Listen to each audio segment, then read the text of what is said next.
দুপুরবেলায় বাড়িতে বসে বসে বোর হচ্ছিলাম, তো বরমশাই বলল চলো রেডি হয়ে নাও, তোমাকে ফুচকা খাইয়ে নিয়ে আসি। তো আমি তো একদম রেডি, তো চলে এসেছি ফুচকার দোকানে জল ফুচকা খেতে। আমি চাটনি ফুচকা বলো দই ফুচকা বলো এইসব অতটা ভালো খাই না, আমি ফুচকা বলতেই প্রচুর টক দিয়ে জল ফুচকাটাই ভালোবাসি।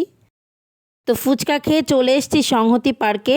এই পার্কটা আমার ছোটোখাটোর মধ্যে খুব ভালো লাগে, আমি প্রায় সময় এখানে আসি। এই জায়গাটা আমার ভীষণ পছন্দের একটা জায়গা, আর তোমরা নিজেরাই দেখে নাও জায়গাটা কতটা সুন্দর। আমি বেশ কয়েকবার এখানে এসেছি, আমি বিয়ের পর থেকে অনেকগুলো পার্কেই গেছি, কিন্তু আমার এই পার্কটা মানে প্রচণ্ড পছন্দের। ছোটোখাটোর মধ্যে খুবই সুন্দর, আর খুব ভালো লাগে এই জায়গাটায় আসলে, আমার মন ভালো হয়ে যায়।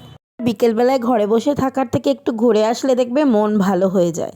আর এখানে এসে কিন্তু আমার বরমশাই আমাকে বেশ কয়েকটা সুন্দর সুন্দর ছবি তুলে দিয়েছে। তোমরা তো জানোই আমি ছবি তুলতে কতটা ভালোবাসি, আর তার থেকেও আমার বরমশাই আমার ছবি তুলে দিতে বেশি ভালোবাসে। ঘুরতে ঘুরতে আমার প্রচণ্ড খিদে পেয়ে গেছিলো, তো বরমশাই আমাকে একটা চিপস এনে দিয়েছে, তো আমি সেটাই বসে বসে খাচ্ছিলাম। তারপরে দেখতেই তো পাচ্ছ একটু দোলনাও খেয়ে নিলাম। ছোটোবেলায় এরকমভাবেই দোল খেতাম, সেই ছোটোবেলার কথাগুলো মনে পড়ে যাচ্ছে। ছোটোবেলায় ভাবতাম কবে বড় হব, আর এখন ভাবি ছোটোবেলায় ভালো ছিলাম। সেই ছোটোবেলাটা যদি আবার ফিরে আসতো তাহলে কি ভালোটাই না হতো।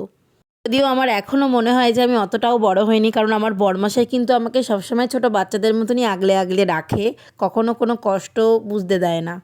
তো ঘুরতে ঘুরতে প্রায় সন্ধে হয়ে গেছে, আর দেখো পার্কের বাইরে কত সুন্দর মেলা হচ্ছিল, বেশ ভালোই লাগছিল এখানে এসে। তো আমরা মেলায় ঘুরতে ঘুরতে দুজনে মিলে মোমো খেয়ে বাড়ি চলে এসেছি। আর বাড়িতে দেখো মায়ের জন্যে চকলেট আর বাবার জন্যে রুটি নিয়ে এসেছি।